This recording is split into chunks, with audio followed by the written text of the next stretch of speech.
विश्वास होना चाहिए अपने प्रभु पर।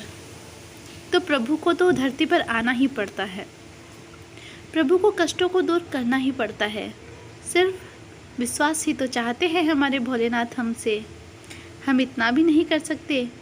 अगर एक बार भोलेनाथ की तरफ अपना कदम बढ़ा ही दिया तो फिर पीछे हटने की क्या ज़रूरत है। भोलेनाथ पर विश्वास बनाए रखिए, आगे तो सब प्रभु संभाल ही लेंगे। इसी विश्वास के साथ मैं लेकर आई हूँ शिव पुराण की कथा का अगला भाग। धरती पर गंगा का अवतरण। जिस कुल के राजा राम हैं, रघुवंश, उसी कुल में जन्मे थे भागीरथ। एक प्रतापी राजा थे। वह अपने पूर्वजों को जन्म मरण के दोष से मुक्त करना चाहते थे। उनके पूर्वज थे जिनकी आत्माएं सालों से भटक रही थी। उन्होंने उन्हें मोक्ष दिलाने का भरपूर प्रयास किया, परंतु ऐसा कोई रास्ता ही नहीं मिला। अब क्या करते? जब कुछ रास्ता नहीं मिलता तो लोग साधु सन्यासियों के पास जाते हैं। उन्होंने भी यही किया। अपने गुरुदेव के पास गए और उनसे जाके पूछने लगे कि कोई तो उपाय होगा कि मेरे पूर्वजों को मुक्ति मिल जाए। तब वह कहते हैं कि पावन नदी का जल ही आपके पूर्वजों को मुक्ति दिला सकता है। भागीरथ जी ने इस धरती पर जितनी भी पावन नदियां हैं वहां से सब जगह से जल मंगवा लिया, परंतु उनके पूर्वजों को मुक्ति नहीं मिली। उसके बाद यही प्रश्न लेकर वह फिर से सन्यासियों के पास जाते हैं।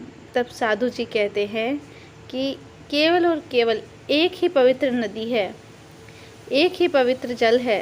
अगर वो जल आप ले आओगे तो आपके पूर्वजों को मुक्ति मिल जाएगी।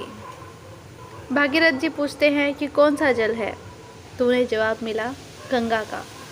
अब गंगा तो स्वर्ग में रहती है, तो गंगा को धरती पर लाने के लिए भागीरथ जी ने घोर तपस्या की।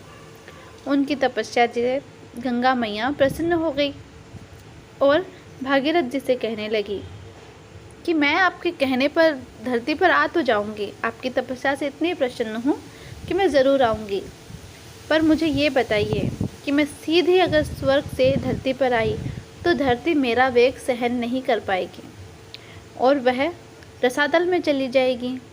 फिर गंगा को इस बात का अभिमान था कि मेरा वेग कोई सहन नहीं कर सकता। तब भागीरथ जी सोच में पड़ गए और उन्होंने भोलेनाथ की उपासना शुरू कर दी। और कौन था इस धरती पर जो स्वर्ग से आई हुई गंगा को अपने शीश पर ही रोक दे, गंगा का वेग पहले ही धारण कर ले और पृथ्वी पर आँच भी ना आने दे।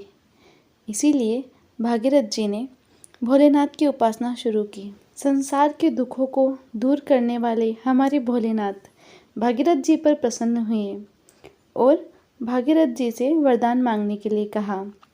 भागीरथ जी ने अपना सारा मनोरथ उन्हें कह दिया। गंगा जैसे ही स्वर्ग से पृथ्वी पर उतरने लगी तो शिवजी ने अपनी जटाओं में उसे कैद कर लिया। वह झटपटाने लगी और शिवजी से माफ़ी मांगने लगी। तब शिवजी ने उन्हें एक जटा के छोर से छोड़ दिया। वहाँ से गंगा 7 धाराओं में प्रवाहित होने लगी। गंगा मैया ने महादेव से कहा कि आपने मुझे अपने शीश पर धारण करके मुझे गौरवान्वित कर दिया है और प्रभु मुझे सारे दोषों से मुक्त कर दिया है। मेरा जल पहले पवित्र था ही, पर अब सदा के लिए आपने उसे पवित्र बना दिया है। जो मेरे मन में विकार थे उन्हें भी आपने दूर कर दिया है। संसार की भलाई के लिए भोलेनाथ ने स्वर्ग से आई हुई गंगा को अपने शीश में धारण किया, अपनी जटाओं में स्थान दिया।